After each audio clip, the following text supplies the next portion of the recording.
എടുത്തിട്ടുണ്ട്. ഇത് നമുക്ക് 50% വേവിച്ചെടുക്കാം. നെല്ലിക്കച്ചാർ ഉണ്ടാക്കുമ്പോൾ ഇനി ഈ രീതിയിൽ ഒന്ന് റെഡിയാക്കി നോക്കണം കേട്ടോ. ഇത് ഗ്രേറ്റ് ചെയ്ത് എടുക്കാനുള്ളതാണ്, അത് കാരണം ഫുൾ കുക്ക് ആക്കണ്ട. നെല്ലിക്ക വേവുമ്പോഴേക്ക് നമുക്ക് 2-3 സാധനം വറുത്തെടുക്കാം. 2 ടീസ്പൂൺ കടുക്. കടുക് നല്ലോണം പൊട്ടട്ടെ. പൊട്ടിയ കടുക് പാനിൽ നിന്ന് മാറ്റുന്നുണ്ട്. 1/2 ടീസ്പൂൺ ഉലുവ ചേർക്കുന്നുണ്ട്. ഇതൊന്ന് വറുത്തെടുക്കാം. ഉലുവയും കടുകിൻ്റെ കൂടെ ചേർക്കുന്നുണ്ട്. 1/4 ടീസ്പൂൺ ചെറിയ ജീരകം, 5 ചുവന്നമുളക്. ഇതും നല്ലോണം വറുത്തെടുക്കാം. എരിവ് കൂടുതൽ വേണമെന്നുണ്ടെങ്കിൽ മുളക് കൂടുതൽ ചേർത്തോളൂ. വറുത്തെടുത്ത ജീരകം, മുളകും കടുകിൻ്റെയും ഉലുവടിയും കൂടി ചേർക്കാം. തണുത്തതിന് ശേഷം ഇതൊക്കെ ഫൈനായിട്ട് പൊടിച്ചെടുക്കാം. നെല്ലിക്ക 50% വെന്തുണ്ടാവും. ഫ്ലെയിം ഓഫ് ആക്കിയിട്ട് നെല്ലിക്ക ഒന്ന് തണുക്കാനായിട്ട് മാറ്റി വയ്ക്കാം. ഇനി നമുക്ക് ഗ്രേറ്റ് ചെയ്തെടുക്കാം.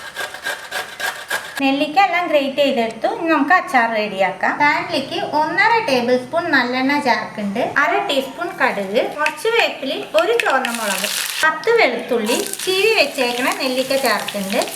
നെല്ലിക്ക കുറേശ്ശെ ഒന്ന് ഡ്രൈ ആവട്ടെ. നെല്ലിക്ക കുറേശ്ശെ ഡ്രൈ ആയി വരുമ്പോൾ ഇതിലേക്ക് ആവശ്യത്തിന് ഉപ്പ് ചേർക്കാം.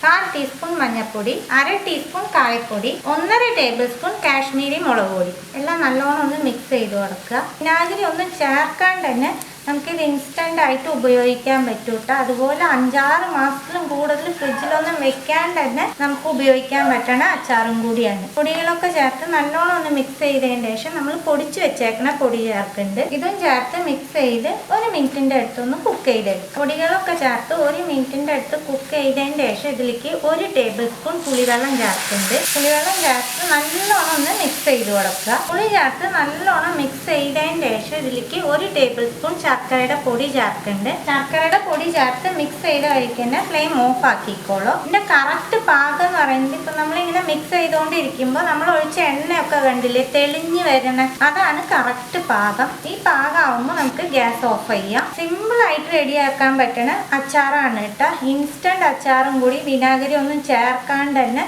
നമുക്ക് 5-6 മാസം ഉപയോഗിക്കാനും പറ്റും. എല്ലാവരും ട്രൈ ചെയ്ത് നോക്കണം. ട്രൈ ചെയ്ത് നിങ്ങളുടെ ഫീഡ്ബാക്കൊക്കെ അറിയിക്കുക. പുതിയൊരു റെസിപ്പി ആയിട്ട് അടുത്ത വീഡിയോയിൽ കാണാം. See you. Bye.